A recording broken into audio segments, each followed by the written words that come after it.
Hoje vamos falar a respeito dos 7 selos.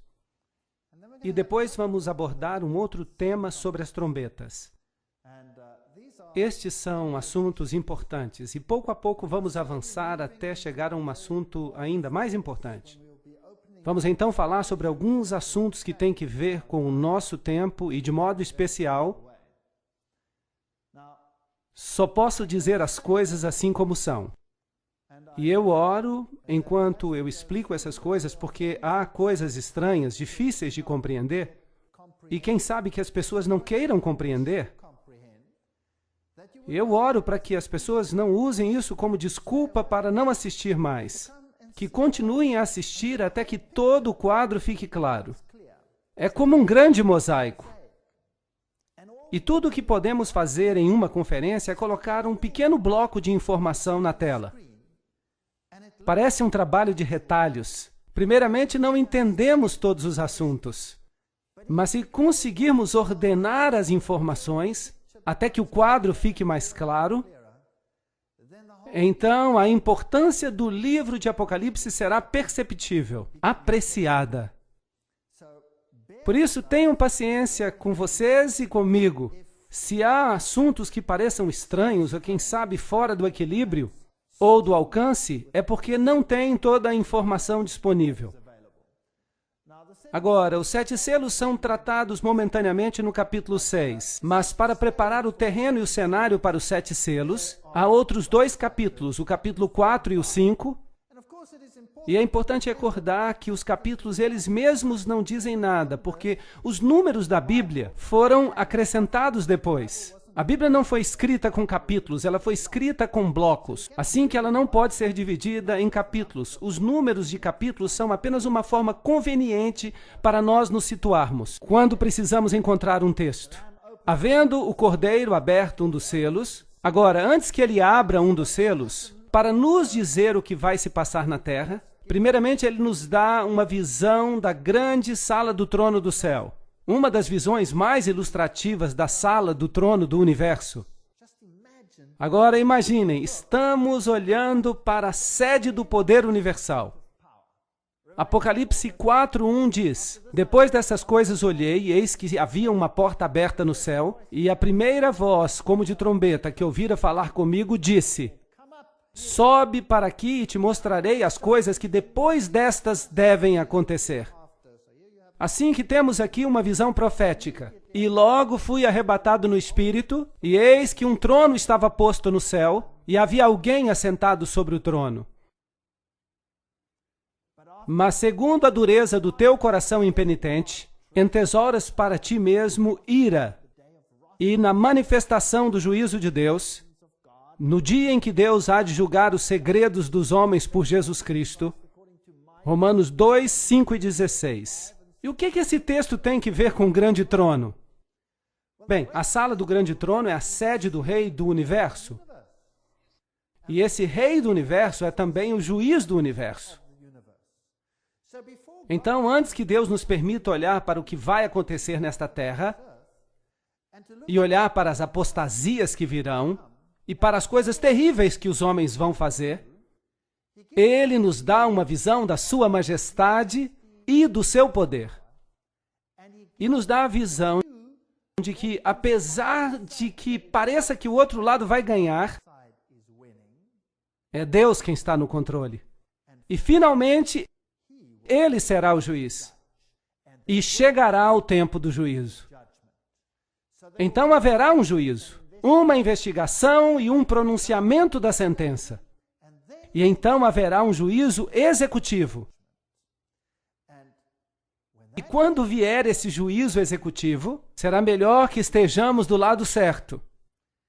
Porque todos devemos comparecer diante do tribunal de Cristo, para que cada um receba segundo o que tiver feito, por meio do corpo. 2 Coríntios 5:10. Não se enganem, Jesus está no comando. Está tudo sob o controle de Deus. Atos 17:31. Portanto, tem determinado um dia em que com justiça há de julgar o mundo, por meio do homem que destinou, e disso deu certeza a todos, ressuscitando-o dentre os mortos. Não se engane, não tenha dúvidas. Jesus um dia vai pôr fim ao pecado. Apocalipse 4:3. E o que estava sentado era, na aparência, semelhante à pedra de jaspe sardônio, e o arco celeste estava ao redor do trono, e parecia semelhante à esmeralda. É inexplicável a glória que João viu, ali, na sala do trono de Deus. E ao redor do trono havia 24 tronos. 24 tronos ao redor do trono. E via assentados sobre os tronos 24 anciãos, com vestes brancas, e tinham sobre suas cabeças coroas de ouro. Então aqui há 24 indivíduos assentados ao redor do trono de Deus. E do trono saíam relâmpagos, trovões e vozes. Ele nem sequer consegue explicar a glória que vê. Ele só vê luz e relâmpagos e a voz de Deus como um trovão. E diante do trono ardiam 7 lâmpadas de fogo, que são os 7 Espíritos de Deus. Agora, já explicamos isso antes. Deus é um, há apenas um Espírito, mas o número 7 representa os períodos de tempo, como já explicamos. Deus está no controle em todas as eras, inclusive a era que vivemos agora. Mas quem são esses 24 anciãos? No santuário terrestre também havia 24 anciãos. Nós lemos isso no livro de 1 Crônicas, 24:7, que nos diz que lançaram sortes, e caiu a primeira sorte sobre Jeoaribe, e a segunda a Jedaias, e depois são mencionados os nomes dos demais, o terceiro, o quarto, quinto, sexto, sétimo. E nos é dito quem eram esses anciãos. E a lista dos anciãos escolhidos segue até o versículo 19. 24 anciãos. O ofício desses em seu ministério era entrar na casa do Senhor, segundo lhes fora ordenado por Arão seu pai, como o Senhor Deus de Israel lhe tinha mandado. Porque no santuário terrestre havia 24 anciãos que oficiavam com o sumo sacerdote, que era Arão. Agora, se o terrestre era um tipo do celestial, então também no celestial há 24 anciãos oficiando com o sumo sacerdote, que é Jesus. Sim, no santuário celestial. Seria interessante saber quem são, mas não nos é dito quem são. Então só podemos especular algo. Apocalipse 4:6. Havia diante do trono como que um mar de vidro, e sob essa luz magnificente em que se pode caminhar, semelhante a cristal, e no meio do trono e ao redor do trono havia 4 animais cheios de olhos, por diante e por detrás. Agora, quem são eles? O primeiro animal era semelhante a um leão, e o segundo animal semelhante a um bezerro. E tinha o terceiro animal o rosto como que de homem. E o quarto animal era semelhante a uma águia que voava. E cada animal tinha para si 6 asas ao redor. E por dentro estavam cheios de olhos. E não descansavam nem de noite nem de dia, dizendo: Santo, Santo, Santo, Santo é o Deus Todo-Poderoso, que era, que é e que há de vir. Uma afirmação muito interessante. Quem são? Bem, em Isaías capítulo 6, versículo 2, temos uma outra afirmação que nos pode ajudar. Serafins estavam por cima dele, de Deus, cada um tinha 6 asas, com 2 cobriam seus rostos, com 2 cobriam os pés, e com as outras 2 voavam. Então estamos falando de querubins. Esta é uma ordem de seres angélicos. São seres magnificentes, tão imponentes, e pareciam tão poderosos que João os descreve como bestas. E ele lhes dá os atributos de um leão, de um bezerro, de um homem e de uma águia que voa. Você percebe a reverência com que estão diante de Deus? Isso nos dá uma ideia da santidade de Deus. Agora, o que eles representam? Bem, a interpretação tradicional é que o leão representa a força, o bezerro representa a resistência, o homem a inteligência e a águia que voa a rapidez. Assim que eles podem ver todas as coisas à sua volta. Estão a par de todas as coisas e são os mais próximos de Deus. Querubins cobridores, por assim dizer. Outra interpretação é que eles refletem os atributos de Cristo. Esses atributos, como por exemplo, o leão é o símbolo da realeza. Jesus é o rei. E o bezerro representa o que serve. A vaca puxa o arado. Por assim dizer, é um símbolo do Cristo como servo. Homem, porque Jesus também tem a aparência de um homem. Porque Cristo se tornou homem por nós. Portanto, representa a humanidade de Cristo. E a águia que voa é usada nas Escrituras como um símbolo da divindade. Jesus diz: levou-o sob as suas plumas, sob as suas penas, debaixo das suas asas estará seguro. Então é um símbolo de divindade. É interessante que o ocultismo também usa esses 4 símbolos para a sua divindade. Portanto, se Satanás era um querubim protetor e agora se tornou um anjo caído, então ele quis ser como o Altíssimo, não é mesmo? E é interessante que são justamente esses os atributos que ele reclama para si mesmo. Conseguem ver? Se os símbolos de vez em quando nos assustam, se ficamos assustados com esses símbolos, lembremos que eles são tirados das Escrituras. E Satanás os falsifica para seus propósitos. Mas na sala do trono de Deus vemos o Cordeiro de Deus. Ele é o rei, ele é o servo, ele é humano, ele se tornou um homem por nós. Mas ele é divino. Esse seria o simbolismo.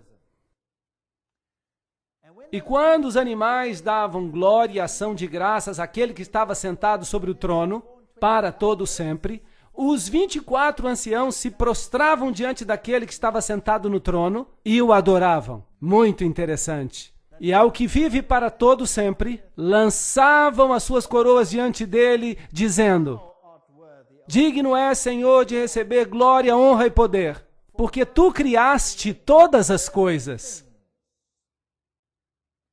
E por tua vontade foram criadas. Agora, a Bíblia é muito clara ao nos dizer quem é o Criador. Todas as coisas foram criadas pela palavra de Jesus Cristo. É isso que a Bíblia diz. Mas vamos falar sobre isso em outra conferência. E vi na destra do que estava sentado sobre o trono um livro escrito por dentro e por fora, selado com 7 selos. Apocalipse 5:1. E vi um anjo forte bradando com grande voz: quem é digno de abrir o livro e desatar os seus selos? E ninguém no céu, porque há algumas pessoas no céu, seres humanos, nem na terra, nem debaixo da terra, assim que nenhuma pessoa morta pode abrir, mesmo que tenham sido pessoas boas, como Abraão, o rei Davi ou Adão. Ninguém está à altura de abrir o livro, nem sequer de olhar para dentro dele. Então, quem eram essas pessoas que ele viu no céu? Sim, os querubins podemos entender, eram anjos. Quanto aos 24 anciãos, a Bíblia diz que quando Jesus ressuscitou dos mortos, as tumbas foram abertas, não é certo? E as primícias se levantaram dos mortos. E a Bíblia diz que quando ele entrou no céu, quando ele ascendeu aos céus, ele levou cativo o cativeiro. Não é certo? Portanto, as pessoas que foram redimidas ao longo dos séculos ressurgiram dos mortos naquele momento e foram com Jesus para o céu. A Bíblia nos diz que há alguns indivíduos no céu. O Enoque, por exemplo, ele foi trasladado sem ver a morte. Foi levado para o céu. Não é assim?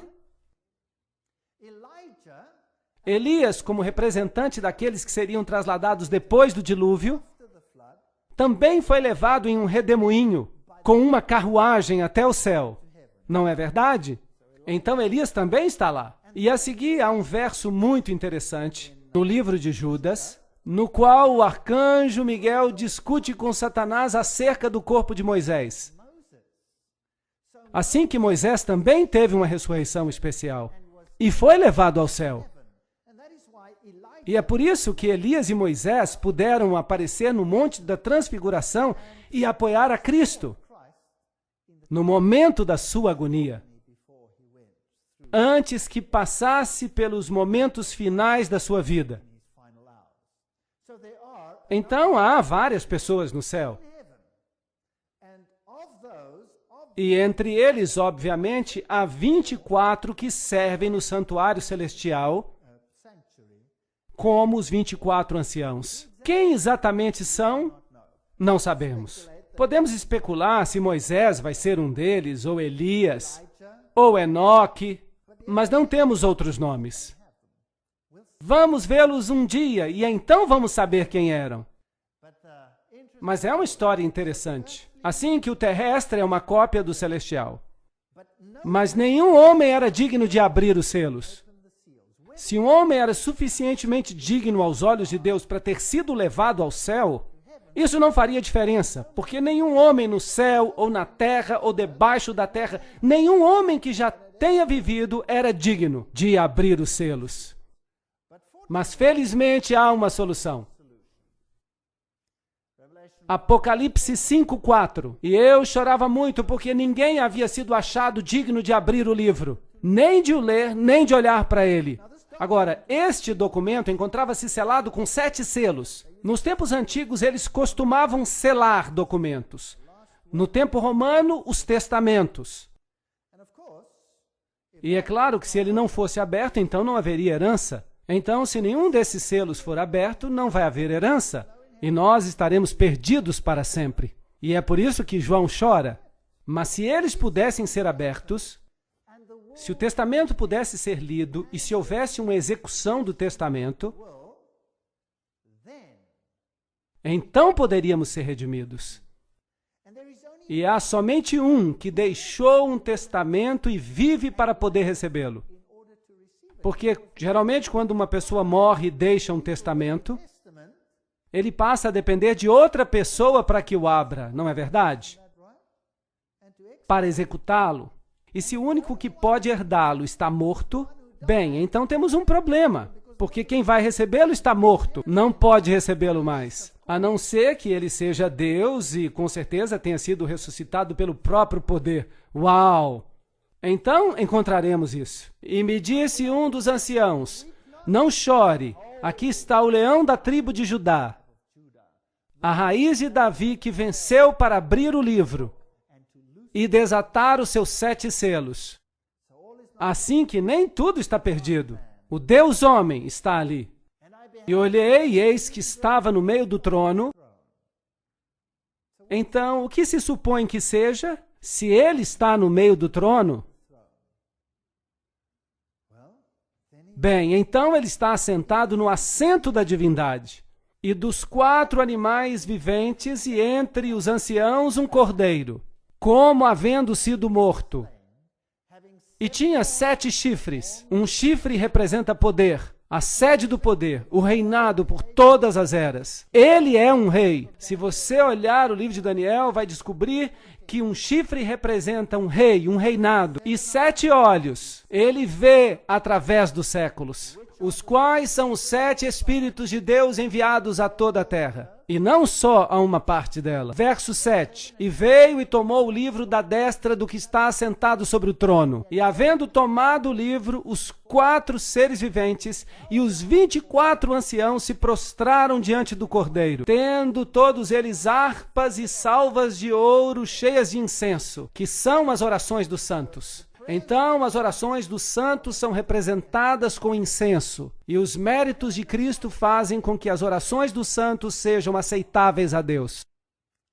Uma imagem maravilhosa que temos aqui. E música celestial enche o lugar do trono enquanto adoram o Cordeiro. E cantavam um cântico novo, dizendo: digno és de tomar o livro e lhe abrir os selos, porque foste, aqui está a resposta, morto, e com o teu sangue os compraste para Deus. Assim que os 24 anciãos que estão dizendo isso, eram humanos ou eram anjos?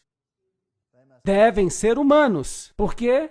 Porque foram redimidos, não está certo? Assim que sabemos que há seres humanos nos céus, neste momento, que foram redimidos, eles estão no céu porque para lá subiram no traslado das primícias, como dissemos antes. E há 3 pessoas que a Bíblia menciona por nome que foram trasladados, ou que tiveram uma ressurreição especial. Por isso nos redimiste, porque foste morto e com o teu sangue nos compraste para Deus, homens de toda tribo, língua, nação e povo. Isso desfaz todo tipo de exclusividade. Há alguns que creem que a salvação hoje é por nascimento. Já encontraram alguma pessoa que pensa assim? Pessoas que acreditam na salvação por nascimento dizem: eu pertenço à raça certa, ou eu pertenço ao grupo étnico correto, por isso vou ser salvo. Os judeus tinham essa teologia. E há muitos grupos hoje em dia que creem que serão salvos como consequência do seu estado especial. Há muitas crenças esquisitas, salvação por nome, salvação por chapéus, mas eu não vou falar sobre esses detalhes agora. Há gente que acredita que se tiver a roupa certa, então você será redimido. E se representam a si mesmos assim diante do mundo. Você não é salvo nem pelo seu nascimento, nem pelas suas roupas, nem pela forma com que você se adapta a esta ou aquela posição. Você é salvo por meio da sua relação com Jesus Cristo. É assim que você é salvo. Portanto, Ele é o que nos redime pelo seu sangue, de toda língua, tribo, povo e nação, a menos que nos gloriemos que o nosso grupo é melhor do que outro. E para o nosso Deus os fizeste reis e sacerdotes, e eles reinarão sobre a terra. Que texto fascinante! Nós reinaremos sobre a terra. E olhei e ouvi a voz de muitos anjos ao redor do trono, e dos animais e dos anciãos, e o seu número eram milhões de milhões. Então estamos falando de milhões, de milhares, que olhavam para o Cordeiro e diziam: digno é o Cordeiro que foi morto, de receber riquezas e sabedoria, força, honra, glória e ação de graças. Então temos essa visão inacreditável da cena do céu, que nos mostra que vai haver uma vitória final. E será de quem? De Jesus Cristo. Assim que não temos nada a temer. É Deus quem nos dá essa visão. E depois Ele muda sua ênfase para nos dizer o que vai acontecer na terra. E os dois estão em contraste, num contraste tão grande um com o outro, que até faz medo. E alguém talvez possa crer que o cristianismo vai ser derrotado nessa batalha. Sabiam que, aparentemente, a maior vitória de Satanás foi a sua maior derrota? Quando viu que Jesus estava pregado na cruz, pensou que estava triunfando com seu poder. Satanás tocou o seu sino de morte. E isso vai acontecer com a igreja cristã. A maior derrota, aparentemente, será convertida, graças aos méritos de Jesus Cristo, na maior vitória que o universo já viu. Não há sequer uma sombra de dúvida. Jesus está no comando. E quando apresentarmos as próximas conferências, lembrem-se dessas palavras. Se houver alguma coisa que vai deixá-los assustados, podem assoviar e cantar hinos, porque nós já sabemos como vai ser o final de tudo. E ouvi toda criatura que está no céu e na terra, debaixo da terra e no mar, o símbolo de todas as nações, e a todas as coisas que nele há, dizendo ao que está sentado sobre o trono e ao Cordeiro, sejam-lhe dadas glória e ações de graça para todo sempre, pois será um reino universal e eterno. E os 4 animais, os querubins, diziam: Amém. E os 24 anciãos que foram redimidos, lembram-se? Prostraram-se e adoraram o que vive para todo sempre. Certo? Mudando da grande cena do trono, movemos-nos agora através da história para os cavalos do Apocalipse. Abrem-se então os selos. E havendo o Cordeiro aberto um dos selos, Apocalipse 6:1, ele viu alguém que cavalgava, um cavaleiro num cavalo branco, e saiu como vencedor. Agora, novamente, vamos passar pelos 7 períodos de tempo. E, obviamente, os períodos de tempo recapitulam o que vimos antes. quando falamos acerca das 7 igrejas. Porque as 7 igrejas nos falam acerca da natureza da igreja de Deus. Todos os seus feitos, pois Deus não oculta nada. É o que vai acontecer com a igreja. Agora, os cavalos representam algo diferente. Vão recapitular os mesmos períodos, mas vão representar a mensagem e o anúncio do Evangelho. Portanto, não tanto a posição da igreja, que está anunciando a informação, mas a mensagem em concreto que vai sair pelo mundo. E Satanás se opõe a essa mensagem da mesma forma que se opôs ao Filho de Deus. Ele a odeia com todo o seu ser. Portanto, quando este cavalo sai de cor branca, o que significa a cor branca? Justiça. A Bíblia nos diz que a cor branca representa a justiça. E não há ninguém justo senão Cristo. E ele tem um arco na mão. Então há aqui uma série de símbolos que podemos observar. Então surge um outro cavaleiro, com um cavalo vermelho. Depois há um negro, e depois há um cavalo com um cavaleiro morto. Então quem são estes cavaleiros? Apocalipse 6, 1 e 2. Havendo o cordeiro aberto um dos selos, e olhei, e eis um cavalo branco, e o que estava sentado sobre ele tinha um arco. Há uma pista, e foi-lhe dada uma coroa, outra pista. E saiu vitorioso para vencer. Então há uma guerra aqui. Há uma guerra. Você sai para vencer numa situação de guerra. Salmo 64, 7 nos dará uma pista. Mas Deus atirará sobre eles uma seta. Quem ferirá com seta? Deus. De repente ficarão feridos. Portanto, quem é o que tem o arco? É Deus. Acaso é contra os rios que estás irado, Senhor? É contra os ribeiros a tua ira? Ou contra o mar o teu furor? Visto que andas montado sobre os teus cavalos, os teus carros são salvação. Descoberto se movimentou o teu arco. Os juramentos feitos às tribos foram uma palavra segura. Tu fendeste a terra com rios. Abacuque 3, 8 a 9. Aqui temos uma boa pista agora. Será que Deus está preocupado em conquistar o planeta em termos de pensamentos terrestres? Não. Esta é uma mensagem, é a palavra de Deus. E a seta é o que está sendo disparado com o Evangelho no coração. E a primeira mensagem que saiu quando Jesus começou a sua igreja era a mensagem da salvação por meio de Jesus Cristo. E saiu com poder e pureza, porque Deus tinha limpo por si mesmo um povo que estava disposto a representar a justiça e a verdade, a igreja primitiva. Então, o porta-voz do evangelho que saiu era inadulterado. Todos sabiam que Jesus Cristo era o Senhor. Só Ele podia salvar. Só por meio do seu sangue somos redimidos. Essa foi a mensagem levada ao mundo, anunciando o Evangelho. Por isso é uma fé que conquista.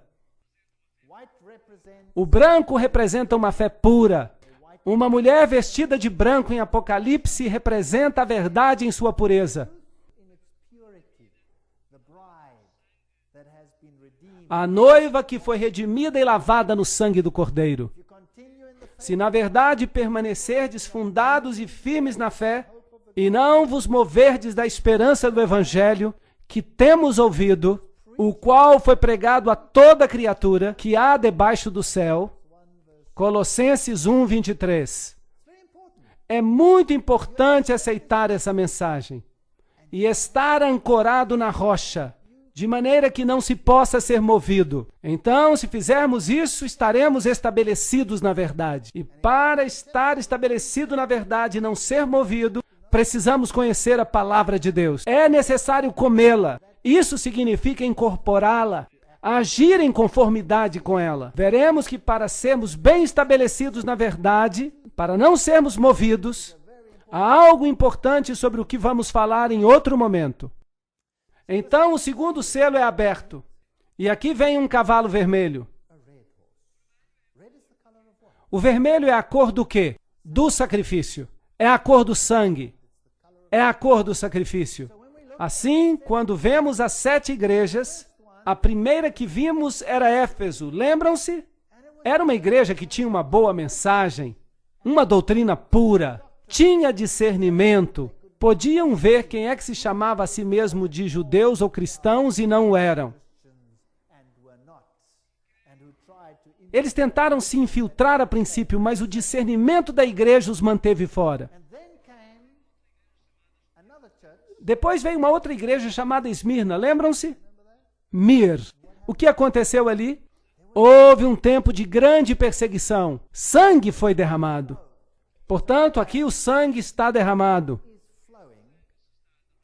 E a razão por que este sangue está sendo derramado é que Satanás está contra-atacando a mensagem do Evangelho. Ele está fazendo tudo o que está ao seu alcance para corrompê-la. Mas os que se mantêm fiéis aos princípios do Evangelho preferem morrer a dar-se por vencidos. E aqueles que não se mantêm fiéis aos princípios, o que farão? Começarão a fazer concessões. E o caminho das concessões vai se abrindo lentamente. E o evangelho do cavalo vermelho sai. E saiu outro cavalo vermelho, e ao que estava sentado sobre ele foi-lhe dado retirar a paz da terra, para que matassem uns aos outros. E foi-lhe dada uma grande espada. Agora, o que é a espada? É a palavra de Deus. Então, esse é o assunto, a palavra de Deus. Ela sai, diz uma coisa e isso causa guerra. E a guerra é dolorosa. A guerra leva à morte. Algumas pessoas se cansam desse processo. Então, a fé sangrenta é a que vemos a seguir. É o tempo de uma grande perseguição. A perseguição romana com Nero, da forma como já falamos antes quando tratamos da igreja. Então, cobre o mesmo período de tempo, até os tempos de Constantino, o imperador, quando a perseguição era o método para se livrar do porta-voz do Evangelho. E havendo aberto o terceiro selo, ouvi dizer ao terceiro animal, vem e vê. E olhei e eis um cavalo preto. E o que estava sentado tinha uma balança na mão. E ouvi uma voz no meio dos 4 animais que dizia, uma medida de trigo por um dinheiro, e 3 medidas de cevada por um dinheiro, mas não danifiqueis o azeite e o vinho. Esses são símbolos muito interessantes. Portanto, aqui há uma balança, e a cor é negra. Agora, a cor preta é obviamente oposta à branca, certo? Assim que alguma coisa está acontecendo que está tingindo a brancura do porta-voz do Evangelho, tornando tudo negro. Há algo que se torna muito escasso. Trigo e cevada. E depois há outra coisa que está com problemas. O vinho e o azeite. Agora, esses símbolos representam, todos eles representam o porta-voz do Evangelho. O trigo é um símbolo de Jesus Cristo. Jesus Cristo nasceu em Belém, Bethlehem, a casa de pão. Jesus diz, eu sou o pão da vida. Jesus é o pão vivente que desce do céu. Então o pão está com problemas e a cevada, que era a primeira colheita que ocorria em Israel, a colheita da cevada. De fato, a oferta de sacrifício movido era um feixe de cevada, que representava a ressurreição de Jesus Cristo. E o corpo de Jesus Cristo, porta-voz do Evangelho. Então, o trigo e a cevada estão escassos. A mensagem evangélica da salvação em Cristo está sob opressão. Mas Deus continua trabalhando e Ele diz, não danifiqueis o azeite e o vinho. O que representa o azeite? É o símbolo do Espírito Santo. Era esvaziado do candelabro para que o mundo pudesse ter a luz da verdade. E o vinho é o símbolo da doutrina. Jesus disse, não se deita vinho novo em odres velhos. Não se coloca a grande mensagem da salvação num molde que não vai poder contê-la. Então, o vinho é um símbolo do Evangelho. Jesus também diz, eu sou a videira e vocês são os meus ramos. Ele é o que nos dá a vida por meio da sua mensagem do Evangelho. Então, esses são os elementos que estão colocados sob opressão e que sofrem concessões, por assim dizer. Então, o cavalo negro, obviamente, representa um tempo em que a palavra de Deus se torna escassa. E isso é um problema por causa do comprometimento. É o tempo em que Constantino casou o paganismo com o cristianismo. Portanto, é uma fé negociada, se vamos continuar pelo mesmo período de tempo.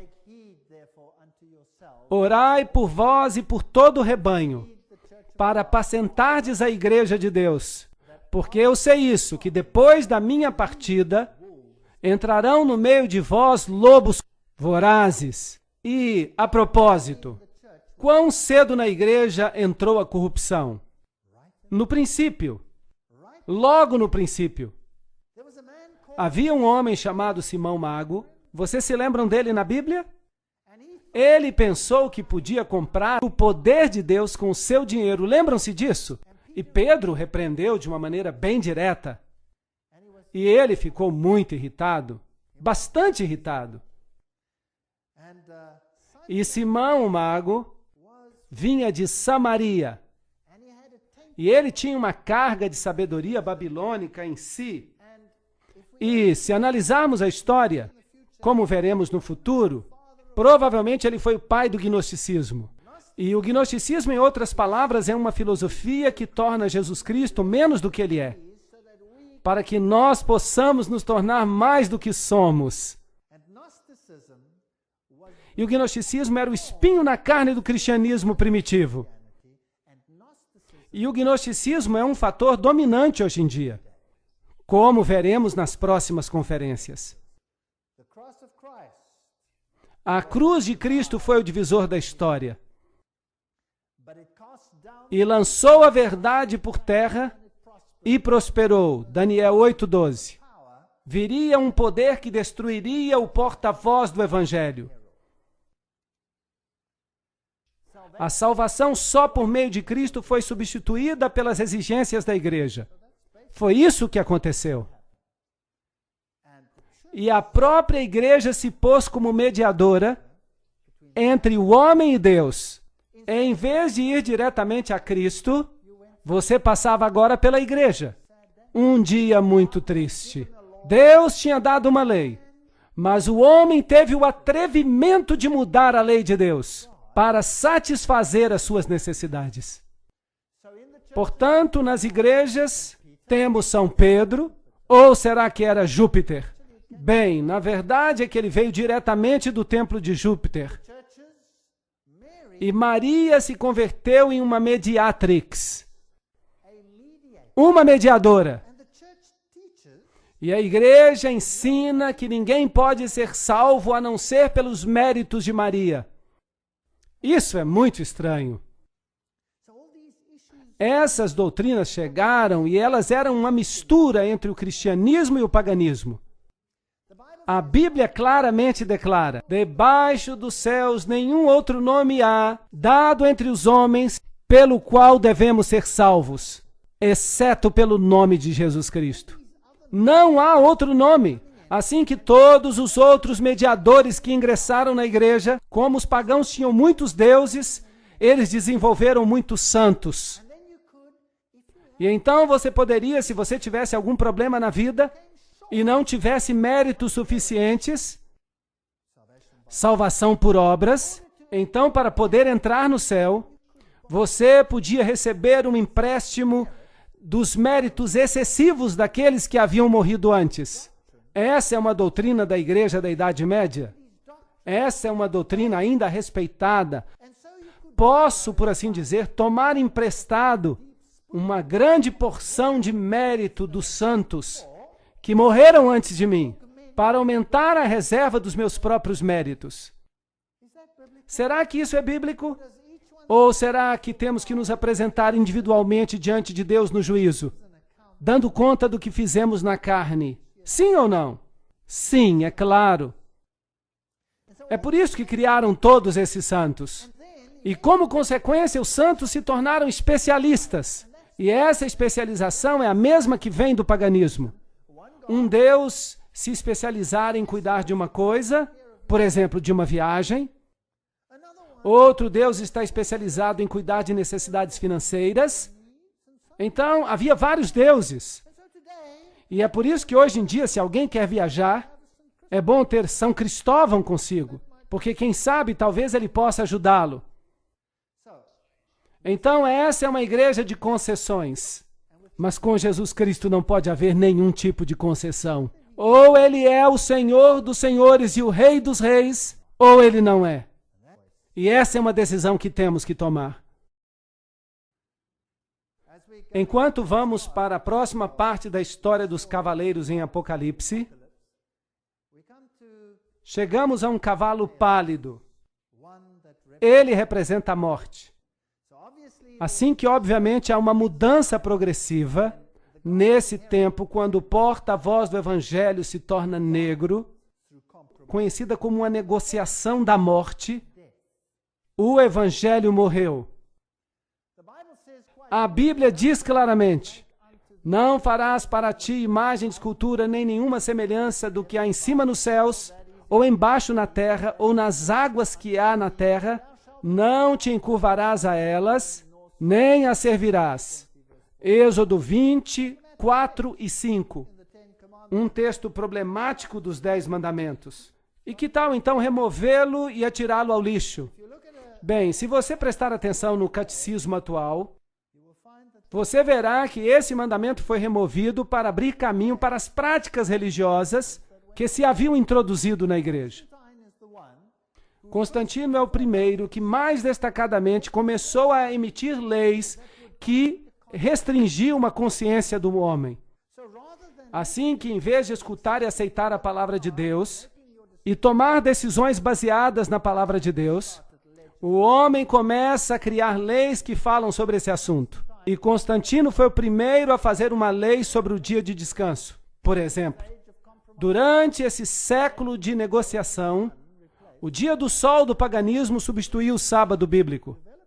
Um desenvolvimento muito interessante aconteceu aqui. A igreja primitiva guardava o sábado, mas havia duas regiões na igreja primitiva onde o sábado não era guardado. Uma era em Alexandria, onde havia uma escola muito liberal que mais tarde deu lugar ao gnosticismo e às suas bases. E a outra era em Roma. E nessas duas áreas estava o bastão da adoração do sol. É interessante que quando Alexandria foi destruída, a transferência de poder foi feita para Roma. E finalmente se espalhou para o mundo inteiro. E então, durante esse período de negociação, o dia do sol substituiu o sábado da Bíblia.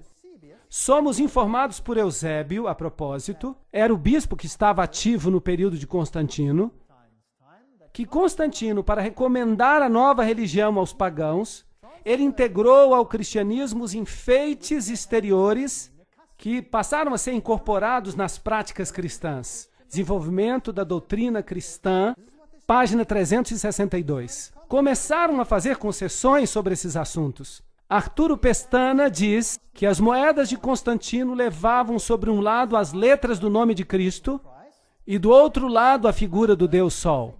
Como se Constantino não se atrevesse a renunciar o patrocínio do brilhante luminário.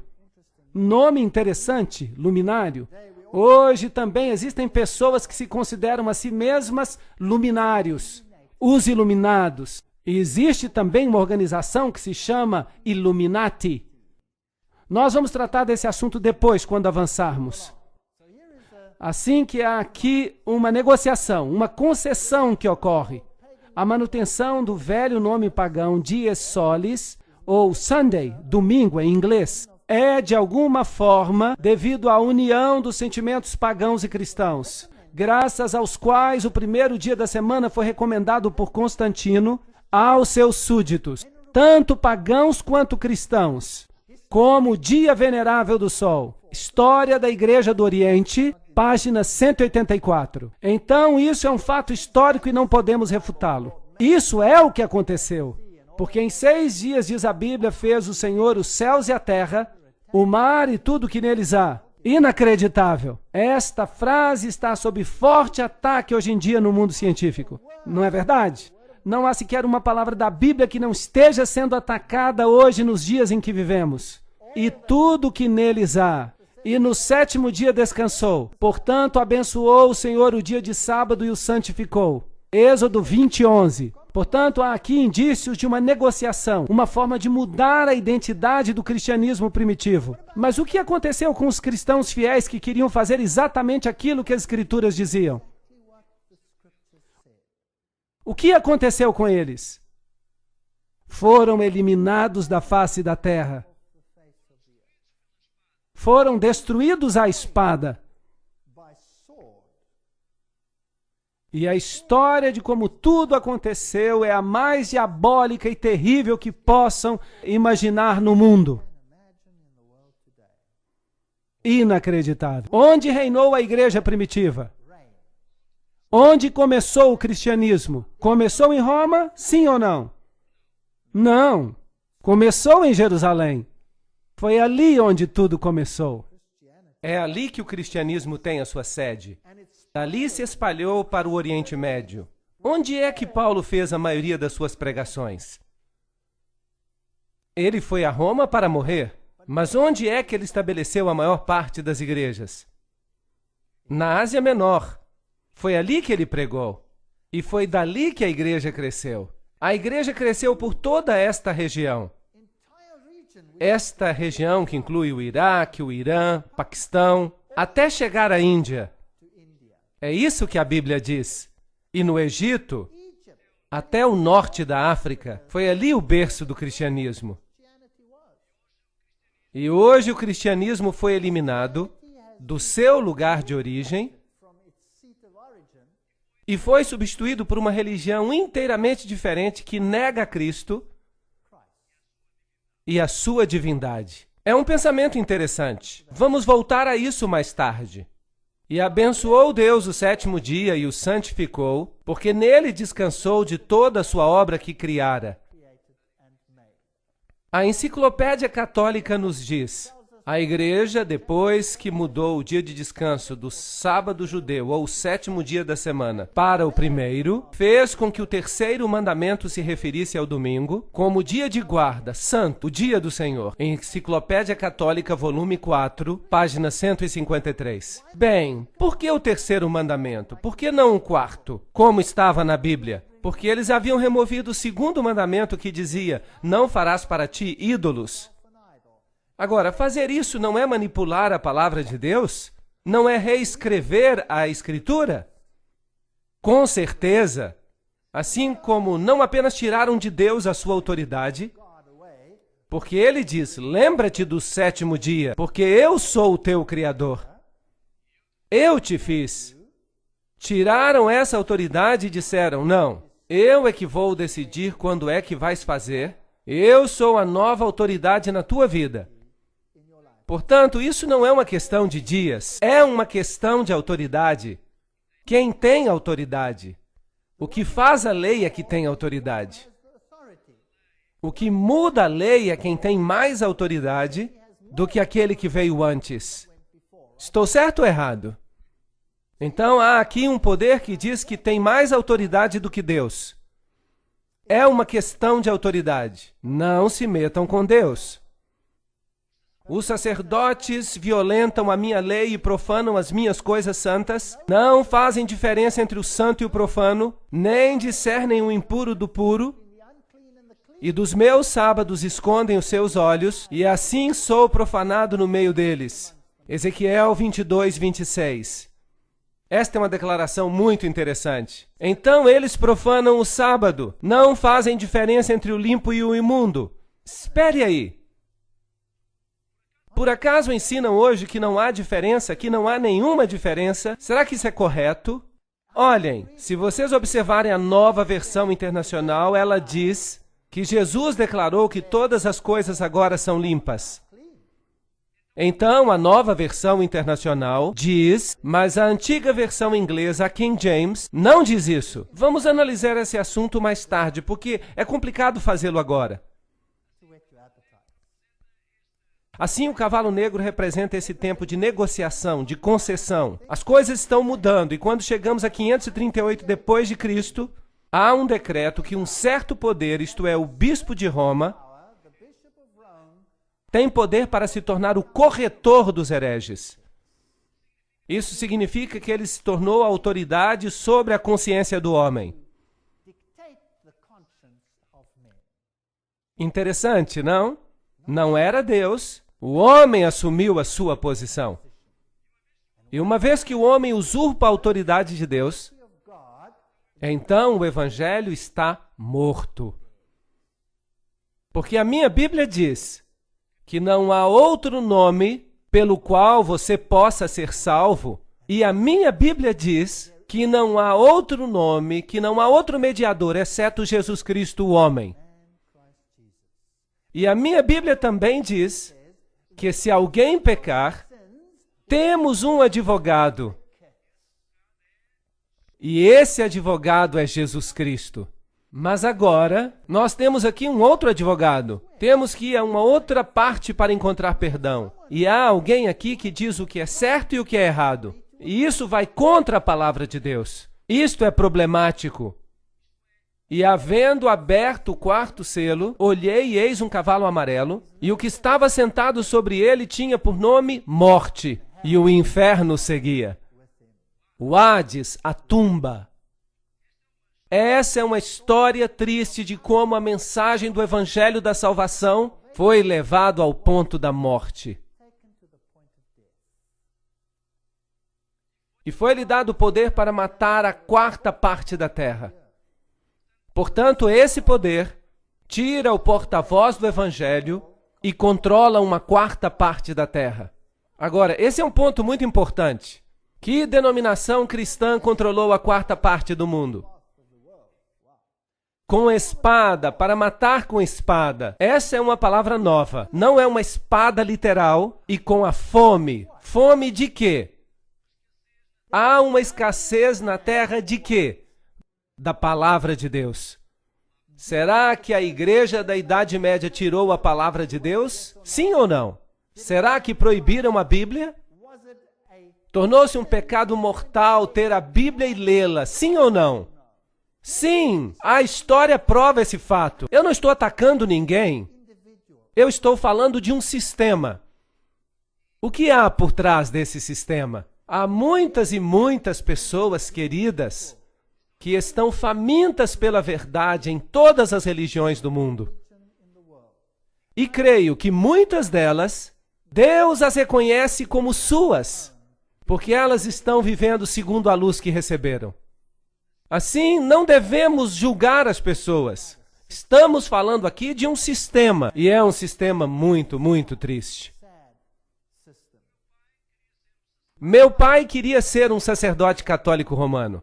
Ele era um católico muito fervoroso. Eu fui criado como católico romano até me tornar ateu. Mas voltei a ser católico outra vez. E quando descobri a Bíblia, percebi que havia ali muitos assuntos que não eram bíblicos. E tive que fazer uma escolha. E creio que cada pessoa tem que chegar a esse ponto. Temos que tomar uma decisão entre ser preenchidos pela água da cisterna feita por homens ou a água da cisterna de Deus. E com pestes e feras da terra. Como é que esse poder matava? Ele matava com espada, essa espada é literal, a espada que fez. Matava com a fome da palavra de Deus, matava com bestas, feras. Uma besta em Daniel é um reino. As 4 bestas são os 4 reinos que se levantarão da terra. Daniel, capítulo 7. Então matava também com poderes políticos. Por acaso a igreja da Idade Média fez isso? Sim ou não? Com certeza. Tomemos o caso dos valdenses, que foram destruídos da face da terra. O mesmo com os albigenses na França. A primeira aliança entre a Europa e Roma foi com os francos. Clovis tornou-se o imperador campeão desta causa, e qualquer oposição foi aniquilada. E o evangelho morreu. O homem tomou a posição de Deus. Portanto, os novos cristãos, em seus pensamentos e hábitos, eram iguaizinhos aos pagãos. A sua entrega à igreja não acabou com o paganismo. Pelo contrário, massas de pagãos se batizaram. Isso significa que o paganismo estava sendo diluído na nova energia moral do cristianismo, que foi neutralizado até o ponto da impotência. Séculos da cristandade, uma história concisa, página 58. A história atesta esses fatos. E, infelizmente, não posso mudar isso. Não fui eu que inventei isso. Só estou dizendo que fala o livro de Apocalipse sobre esses assuntos. A fé havia morrido. E o formalismo tomou o lugar da fé simples. A confiança em Deus, no Espírito de Deus. Sabiam? Quando eu era católico, eu me sentava na igreja e sabia que, de acordo com os ensinos, a hóstia ficava no tabernáculo, no sacrário, e ela era Deus. E eu podia orar a ela. E eu ficava sentado ali dizendo: por que não me respondes? Por que não posso trazer os meus problemas a ti, falar contigo como a um amigo? Tudo isso é ritual. Se você quer se comunicar com Deus, tinha que dizer 10 Ave-Marias, 10 Pai Nossos, 10 Ave-Marias, um Pai Nosso, e rezar através de todo o rosário e fazer no fim uma confissão de fé. E se não conseguir alcançar a graça, faça tudo de novo. Outra vez, mais uma vez. E quanto mais você fizer, melhor. Isso é comunicação com alguém? É assim que você falaria com alguém que o ama? Sabem, o homem tem uma fome de se comunicar com Deus. O homem tem fome de tocar e sentir a mão de Deus. Mas foi roubado dessa beleza, da simplicidade de se comunicar com Deus. Orar não é trazer Deus até nós. Orar é ser elevado até Deus. Isso não é maravilhoso? O sentido de ser elevado. Não somos deixados aqui embaixo com todos os problemas do mundo, sem solução, quando Deus se encontra ao alcance de uma oração. Sim, nós podemos lhe dizer: Senhor, eu tenho um problema. Posso me aproximar de ti? Tenho certeza que o Senhor se inclinaria e ouviria cada palavra que nos preocupa. Podemos levar os problemas grandes e os problemas pequenos diretamente a Deus. Não precisamos de ninguém mais. Esta é uma verdade linda. E quando a descobrimos, não importa o quão glorioso e pomposo o resto seja.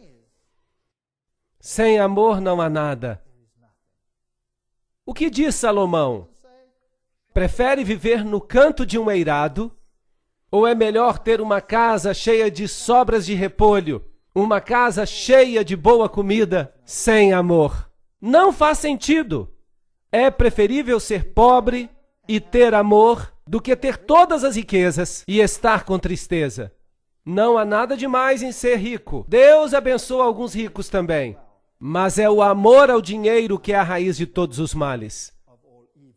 Se o amor ficar de fora, então temos um problema.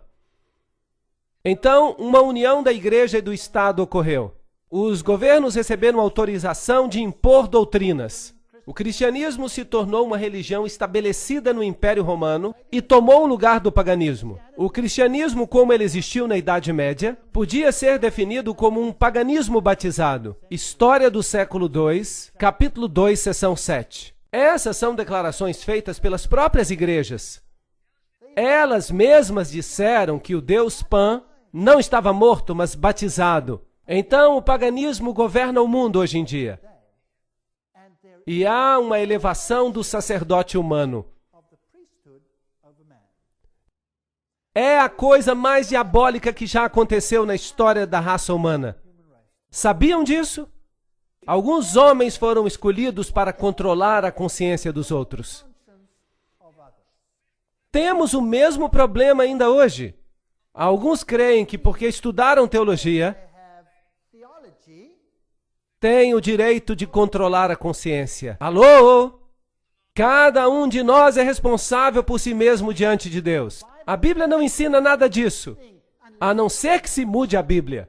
Estamos sempre falando desse assunto da Bíblia mudada. Não nas antigas traduções. O texto está bem nas antigas traduções. Mas se você lê sem ser a Bíblia alemã de Lutero ou a Armênia, qualquer parte da Bíblia, se você lê uma Bíblia antiga, russa, sérvia, você vai descobrir que ela está certa.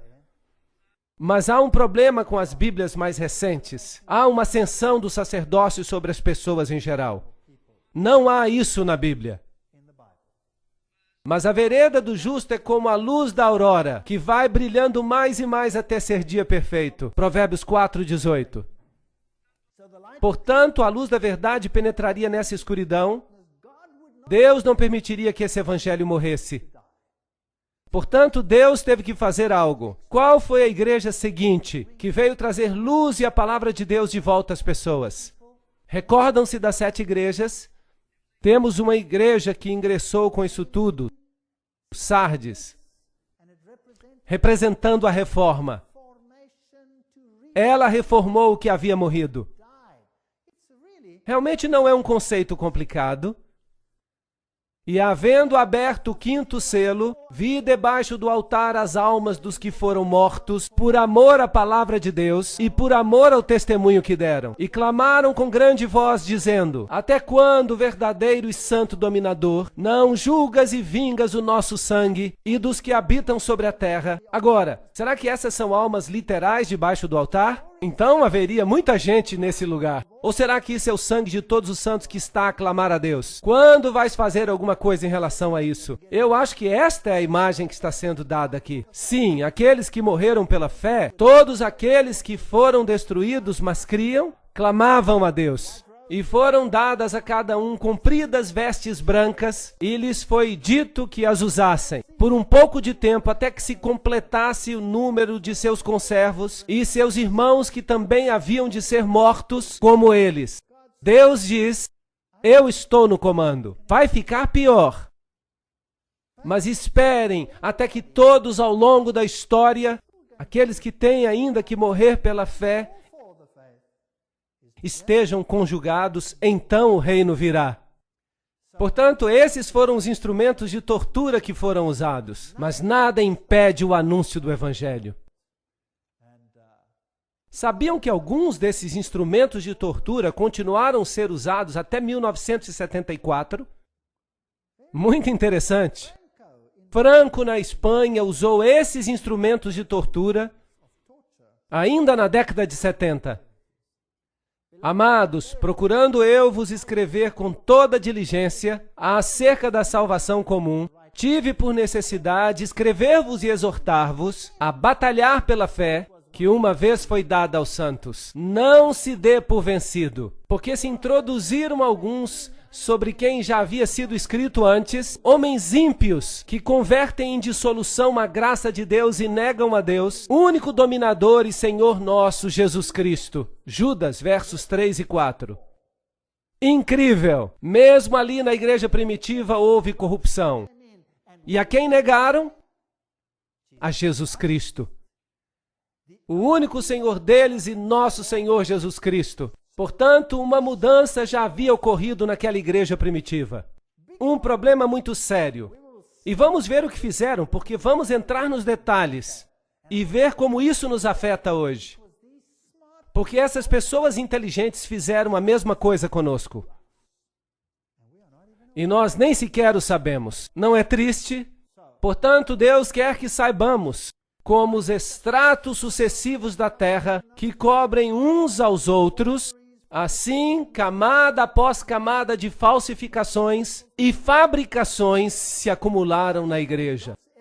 Não somente doutrinas falsas que elevavam o homem acima da divindade, mas também manuscritos falsos que corrompiam a palavra de Deus.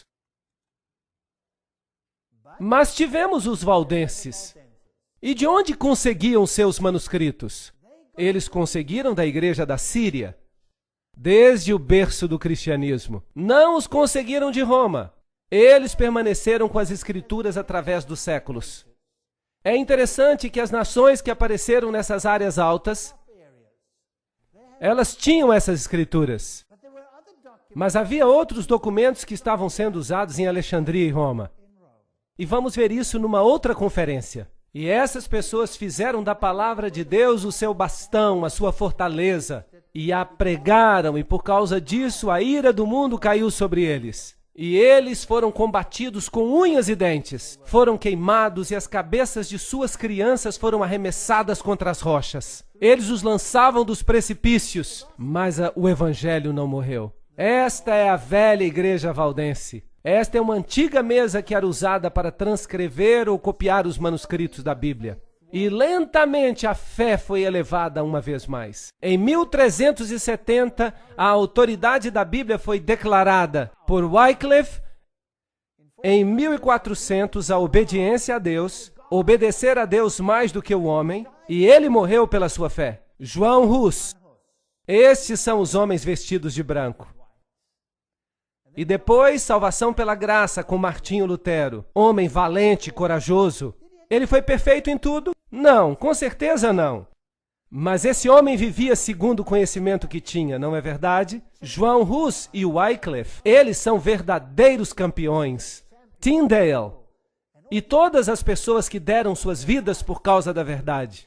Martinho Lutero teve a coragem de dizer, isso está errado, temos que corrigi-lo. E nós o ouvimos dizer, aqui me posiciono e não posso fazer outra coisa. 1521. Depois João Calvino chegou. Ele tinha algumas ideias confusas, como predestinação, mas ele viveu segundo o conhecimento que tinha, a luz que tinha, a liberdade de consciência. Em realidade, toda a Constituição norte-americana está baseada no que Calvino escreveu. Que unicamente o homem deve ser responsável diante de Deus pelo que decide.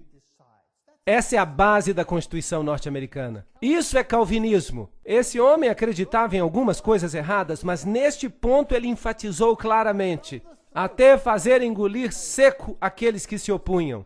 Essas pessoas morreram e há monumentos em sua honra hoje.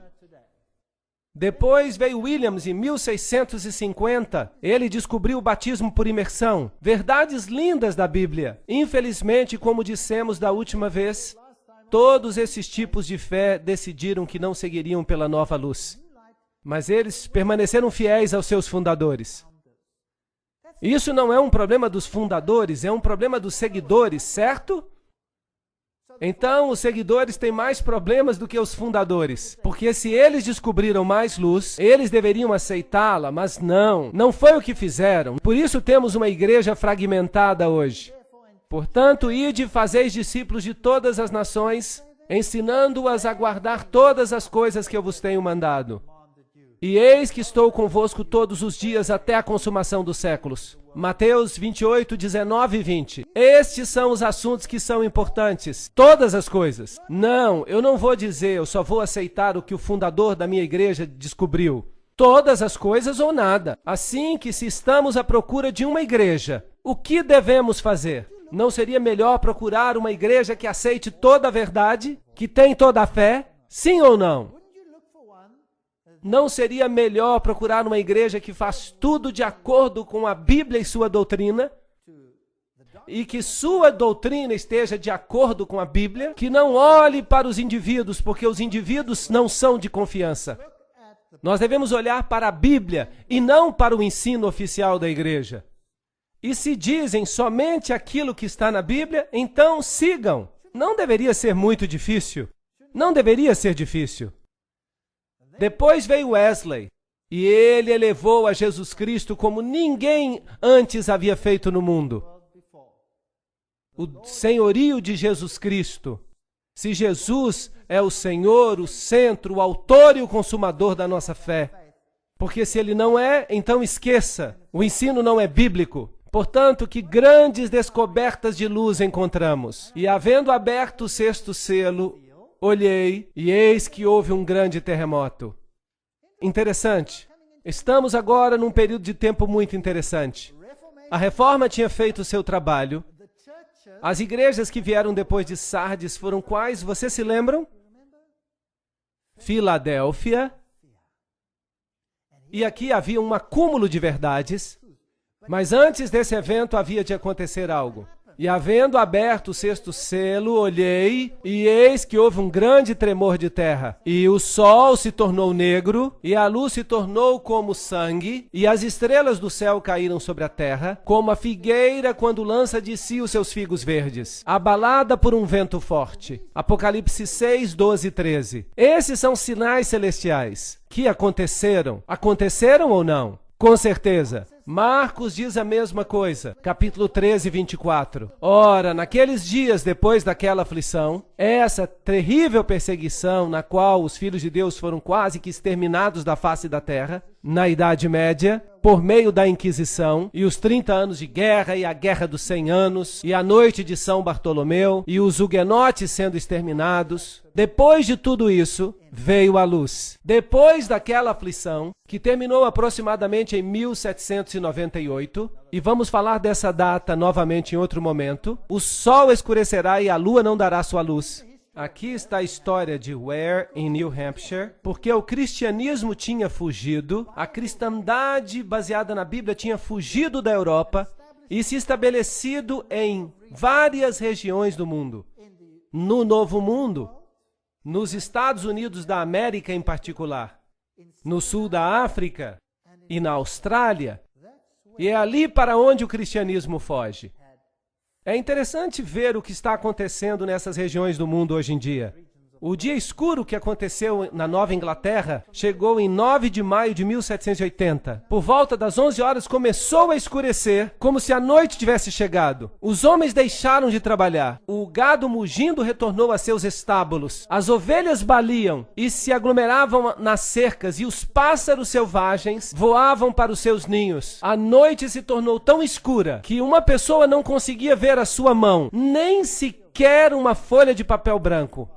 A história de Ware, New Hampshire, 1735 e 1888. O jornal A Crônica Independente, de 1780, diz que durante todo o tempo uma penumbra de melancolia assombrou a face da terra. Não obstante, havia uma lua como lua cheia, e a propósito estava como sangue. Nenhum objeto se divisava claramente. Havia uma escuridão egípcia, impregnável nos olhos. Os grandes e inumeráveis eventos, a legislatura de Connecticut estava em sessão, mas desistiram por causa da escuridão, assim que pararam a reunião. E Herschel, o grande astrônomo, admite que o dia escuro de 19 de maio de 1780 é algo que a astronomia não pode explicar, cientificamente falando. Mas ali estava, no seu tempo.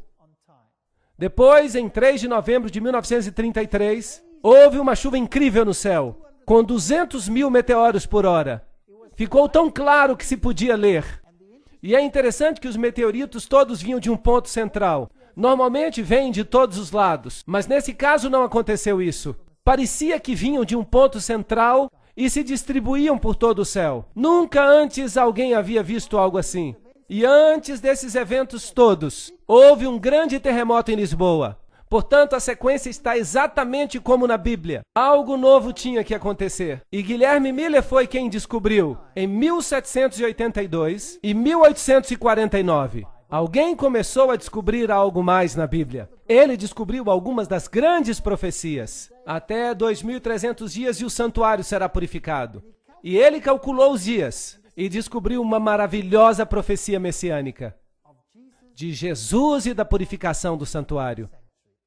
E ele pensou, uau, significa que Jesus virá outra vez. E ele começou a pregar que Jesus regressaria em 1844, porque ele pensava que a purificação do santuário queria dizer a purificação da terra. Mas, obviamente, Jesus não veio em 1844. Portanto, em 1840, havia um grupo de crentes que se chamava adventistas. Agora, eles não eram adventistas do sétimo dia, eram apenas adventistas, pessoas que acreditavam na breve volta de Jesus. E eles vinham de várias denominações cristãs dessa área. Havia batistas, metodistas, presbiterianos, havia de várias denominações. Mais de 200 ministros de várias igrejas acreditaram nesses estudos e fizeram ressuscitar as profecias. Mas é claro, isso não ocorreu. Pelo menos não ocorreu aquilo que esperavam, a segunda vinda de Cristo. Mas Guilherme Miller se tornou o porta-voz para o restabelecimento da profecia e do papel da profecia na história cristã. Assim que todas essas grandes verdades regressaram ao pensamento cristão. E depois, é claro, uma restauração final aconteceu, abarcando todas as verdades. A lei de Deus, a doutrina sobre a morte e o inferno, e todas essas coisas. Como devemos viver, quais são os parâmetros que Deus requer de nós. Todas essas coisas começaram a ser restauradas, porque certamente Deus não terminaria esse processo sem que a luz resplandecesse sobre o seu povo, para abrir todas as verdades que tinham estado perdidas. A verdade tinha que ser restaurada. E depois Cristo viria. Jesus disse: se me amais, guardareis os meus mandamentos. João 14:15. Aquele que diz que me ama e não guarda os meus mandamentos é o quê? Mentiroso. E a verdade não está nele. Não é por acaso que existem tantos grupos que dizem que os mandamentos foram abolidos. Existem ou não? Sim, que foram cravados na cruz. Mas Jesus diz que a lei nunca passará. Os céus e a terra hão de passar, mas nem um jota nem um tio será removido da lei, até que todas as coisas sejam cumpridas. Certamente que o senso comum tem que saber que se as pessoas guardassem a lei de Deus, todos poderíamos nos desfazer de nossas chaves. E todos os jovens, senhoras e mulheres, poderiam caminhar até nas ruas mais escuras deste mundo, sem medo, se todos guardassem a lei de Deus, não é verdade? Portanto, se a lei de Deus vai ser um assunto no final dos tempos, depois que esse sistema teve o descaramento de mudá-la. Incrível! Dizer que são maiores e mais poderosos do que Deus. Mas eles em vão me honram, ensinando doutrinas que são preceitos dos homens. Mateus 15:9. Quando o homem se eleva a si mesmo a uma posição acima de Deus, então saiba que Deus vai agir. E chamar-te-ão reparador de brechas e restaurador de veredas, se desviares o teu pé do sábado e de fazer a tua vontade no meu dia, e se chamares o sábado deleitoso e santo dia do Senhor, digno de honra, haveria uma restauração de brechas, dos muros, o muro que deveria nos proteger do mal. A lei não foi feita para restringir-nos, ela foi feita para nos proteger, como um pai de amor e uma mãe que colocam os seus braços ao redor dos seus filhos, fazendo regras para os proteger. Era para chamarmos o sábado de uma delícia, não uma carga. Os judeus tinham feito do sábado uma carga. Eles colocaram uma série de restrições sobre o sábado. Era um fardo guardá-lo. Quem podia ser feliz se não tinha permissão nem para caminhar, visitar os seus entes queridos? Assim que foi necessária uma restauração do espírito da lei e da fé na palavra de Deus. O Apocalipse de João nos revela todas essas coisas, assim como elas se desdobrariam. E vi outro anjo voar no meio do céu e tinha o evangelho eterno para o proclamar aos que habitam na terra e a toda nação e tribo e língua e povo, dizendo com grande voz: temei a Deus e dai-lhe glória, porque é vinda a hora do seu juízo.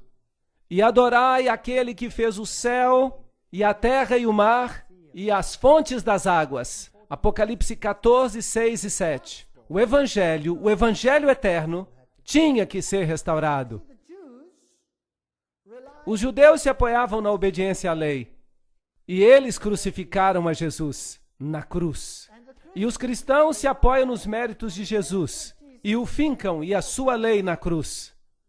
Os dois lados estão vendo só uma parte do assunto, correto? A lei e o evangelho andam juntos.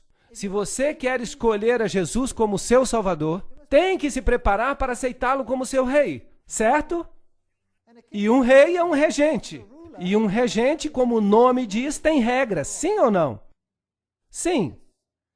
E o que há de tão difícil em amar a Jesus? O suficiente para guardar os seus mandamentos.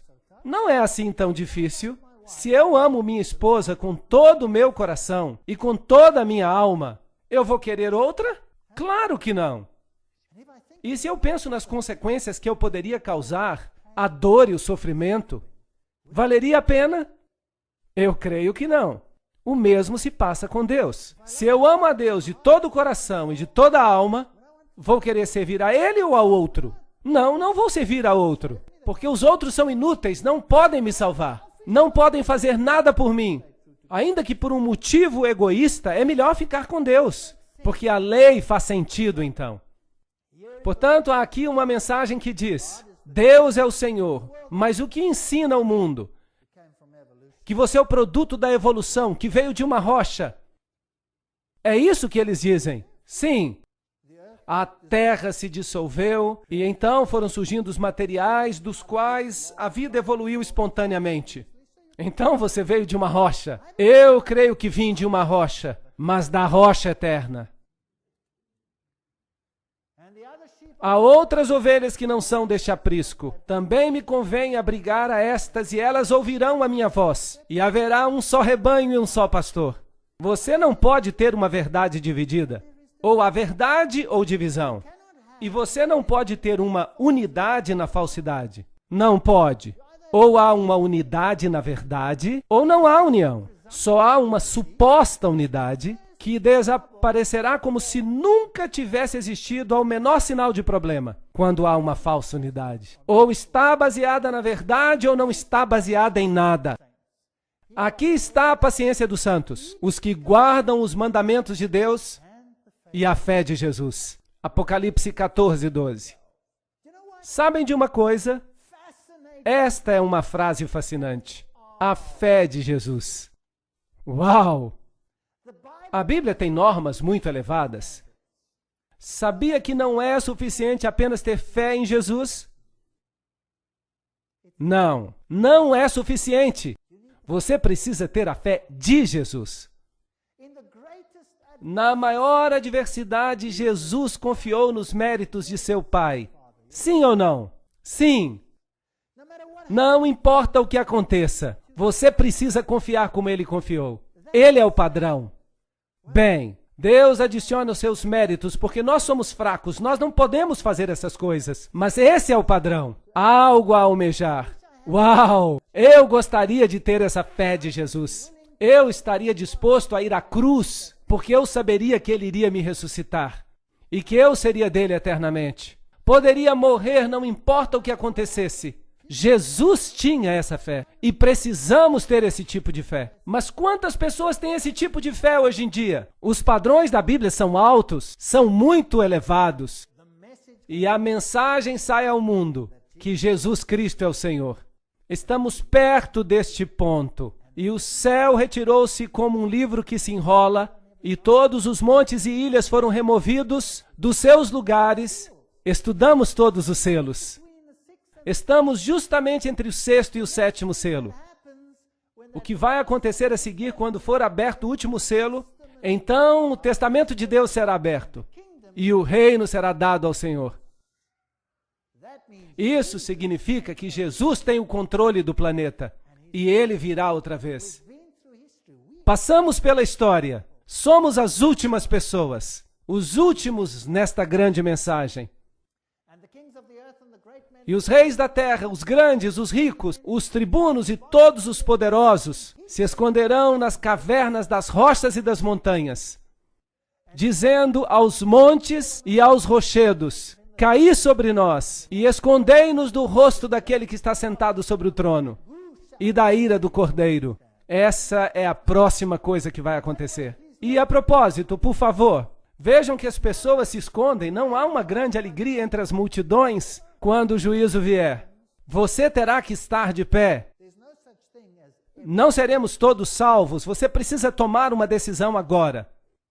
E depois segue o capítulo 7, que é um capítulo parentético, e nos diz quem será capaz de estar de pé. E nos diz que vão ser os selados. Só eles são capazes de ficar em pé. E, havendo aberto o 7º selo, houve silêncio no céu, quase por meia hora. Bem, se você considerar que isso é um tempo profético, é mais ou menos uma semana, ou precisamente uma semana. Portanto, a pergunta é: que silêncio é esse?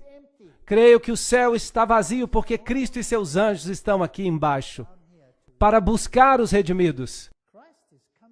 Cristo virá novamente com poder e glória. Ou estamos arraigados nele ou não. Esta é uma escolha que temos que fazer. Eu lhe sugiro que aceitem o fato de que Jesus está no comando. Jesus nos deu uma visão da grande sala do trono, onde está sentado no trono do poder.